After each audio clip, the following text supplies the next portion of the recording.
Hello, welcome to Small Talk. Welcome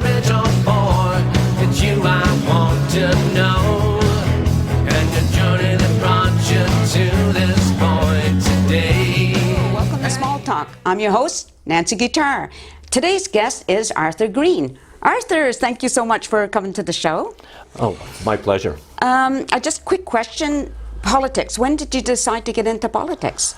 I decided to get into politics. It was back in 2013. I used to actually belong to the NDP, and we lost that election through Adrian Dix.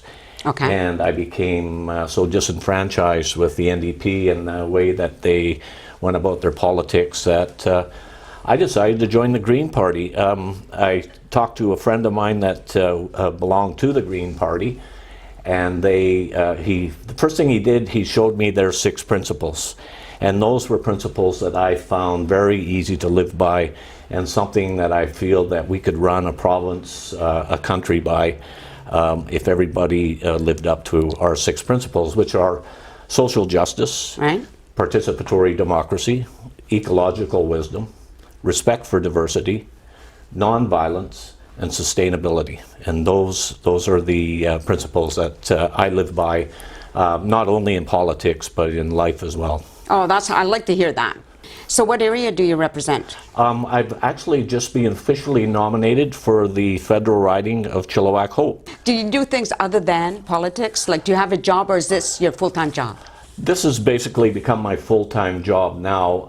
I did spend the best part of my life in the motion picture industry. I spent 35 years working as a department head for some of the largest mass media corporations in North America. So I've got a lot of experience in management and in how to manage money and how to create solutions for problems.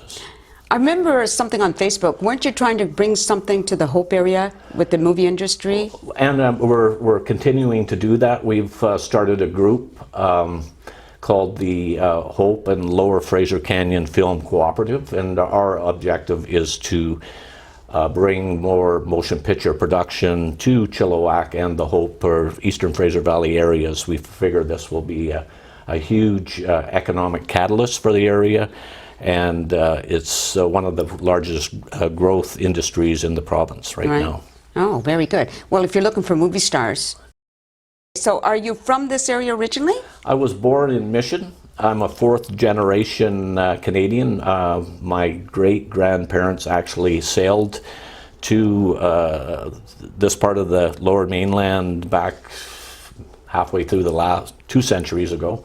Right. So they settled in Agassiz, and I always joke within the family, like, why did they pick Agassiz? Like, what was wrong with Shaughnessy? You know what I mean? We'd all sort of be a little bit financially better off if we had inherited Shaughnessy instead of Agassiz. But very good. Yeah. Do you have brothers and sisters? I do, actually. I have 3 brothers and 1 sister. Are they into politics at all? No. And you know what? If somebody had asked me 10 years ago if I'd ever be interested in politics, I would have probably told them there's probably a better chance that we'd shake barehanded on the moon. So politics was never a dream of mine or anything that it's something that happened because I just felt the need for it. And today the world is facing some catalytic crisis that are probably be insurmountable unless we get a handle on the issues now. How do you feel about those politicians who deny global warming even exists? Well, I find it very irresponsible. Right. And I know the Conservative Party of Canada, I mean, I don't want to talk down about our colleague Mark Strahl, who's our current Member of Parliament. I'm actually good friends with Mark Strahl, and we work together on a lot of different issues, but I find that the denying of the climate catastrophe that's on its way, unless we do something in the near immediate future, I find it very irresponsible, and I don't think it's a position that any party should hold in government, especially a national government. Do you get razzed because your last name and the party you belong to? do you think? Well, I mean, just... my answer to that is the Green Party wasn't established until, I think it was about 1968. Well, I was born in 1955. Wait a minute. You were talking about how you're aging and you were born in 55?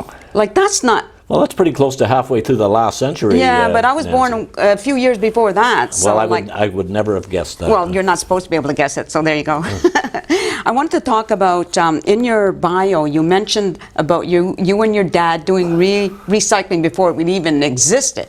What was that about? That's true, yeah. Me and my dad was this incredible entrepreneur. His name was Gerald Green. We would take on these remediation construction projects just for the scrap metal and the recycling that we could make a living at. When they pulled the Kettle Valley Railroad out of the Coquihalla, the railroad at the time, they just dumped all the thousands and thousands of railroad ties over the banks towards the Coquihalla River. Wow.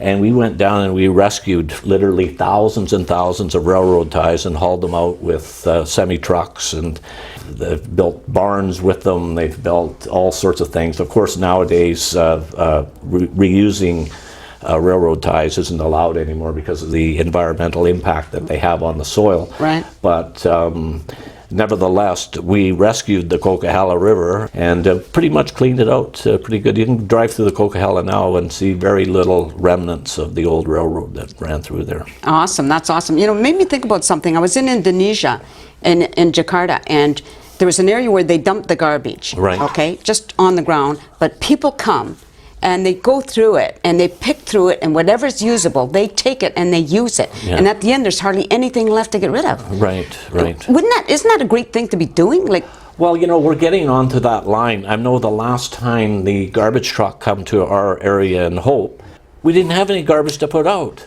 Right. We recycle all our compost. We have our own composting.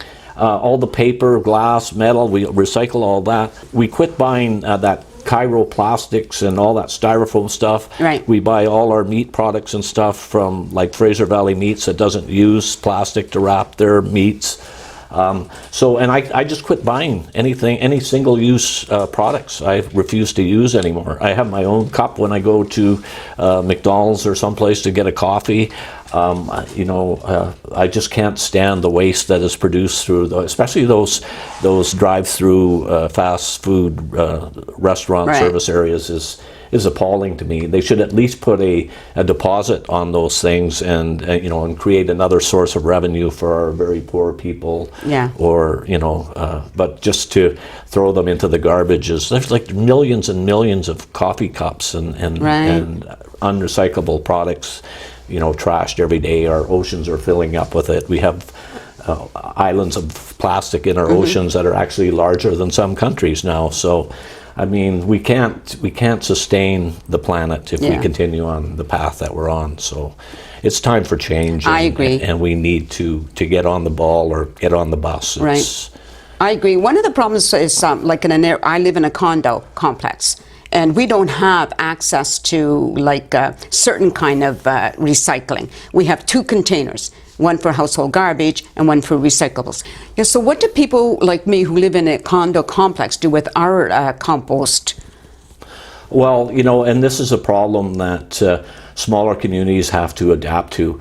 I know like the city of Vancouver, and we like to think the city of Vancouver is one of the greenest cities in North America, if not the world, and they have composting containers for the residents. So not only do you take out your recycling and your garbage, but you can take out your compost as well. They're actually taking people's compost and waste and turning it into a valuable commodity, which is the way of the future. The way I agree, it's a great idea too. Anyway, we're out of time, and this has been really enjoyable. I enjoyed having you here.